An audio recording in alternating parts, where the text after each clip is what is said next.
Hello po sa inyong lahat mga ka-crypto. Ako po si Pinoy Crypto Trader at sa video na ito ay atin pong pag-uusapan ang aking technical analysis dito po kay Baby Dodge ngayon pong December 19 taong 2024. Pero quick update lamang po tayo rito kaya diretso na po tayo sa pagte-technical analysis sa kanyang daily chart time frame na ito.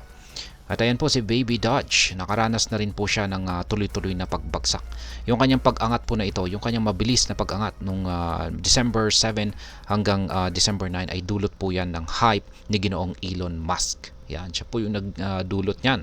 Pero pagkatapos po niyan ay mapapansin natin dito na nauntog ang presyo ni Baby Dodge sa resistance zone na ito. At simula po niyan ay dito na po siya tuloy-tuloy na nakaranas ng pagbagsak. Ayan, sa kanyang pagbagsak po rito ay nabasag yung ating major support dito sa 44.12. Kaya nagsisilbi na po ito ngayong isang major resistance. Yan, color coding po natin dito is lahat ng mga kulay green ay mga resistance, lahat naman po ng mga kulay red ay support. Ngayon ay kasalukuyan pong binabasag ngayon ni Baby Dodge yung ating major sunod na major support dito sa 37.78 na presyo. Ngayon ay kung magtatagumpay po itong si Baby Dodge sa pagbasag dito ay yan, magpapatuloy po siya sa kanyang pagbagsak at maaari po siyang umabot hanggang dito sa sunod na major support natin dito sa presyong 28.28. At which is yan po yung mataas na posibilidad na mangyayari sa mga paparating na araw. Mukhang makakaranas po siya ng patuloy na pagbagsak. Ayan, kasi mapapansin po natin dito na ayan na nga, lumiit na po ng husto yung ating QQE bars dito at saka sa ngayon ay bumubuo na po siya ng isang kulay red na QQE bars. Yan, kapag kulay red na QQE bar po ang nabubuo, ibig pong sabihin ay bearish ang kalagayan or nakakaranas po siya ng bearish pressure.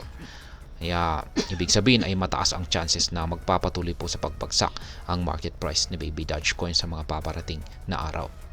Yan, ngayon ay syempre kung makakabalik po sa ibabaw ng ating yan yung support natin na ito or makakabalik po sa ibabaw ng 37.78 na major support natin ngayon ang market price ni Baby Dodge ay posibleng mauwi po ito sa pagko-consolidate dito. Yan. At syempre masasabi ko lamang po na magpapatuloy ulit sa pag-angat sa presyo itong si Baby Dodge kung magagawa po niyang basagin or makabalik dito sa ibabaw ng ating major resistance dito sa 44.12. Ayan. Pero malabo pong mangyari yan. Yung mataas pong posibilidad na magiging galaw ni Baby Dodge Coin sa mga paparating na araw ay babagsak po siya. Ayan, magpapatuloy po siya sa kanyang pagbagsak at posibleng umabot po siya hanggang dito sa 28.28. Kaya ayan, yung kalagayan po ni Baby Dodge ngayon ay isa po itong magandang opportunity para muling makabili sa mababang presyo nito.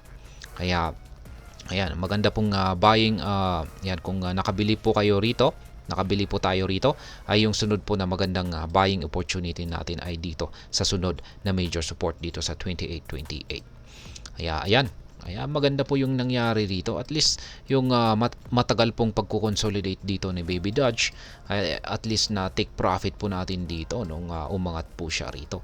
At ngayon ay syempre bibili na naman po tayo para at least meron na naman po tayong mahuhold dyan na kung sakaling aangat na naman itong si Baby Dodge or kung sakaling mag-hype na naman itong si Ginoong Elon Musk ay meron na naman po tayong matitake profit.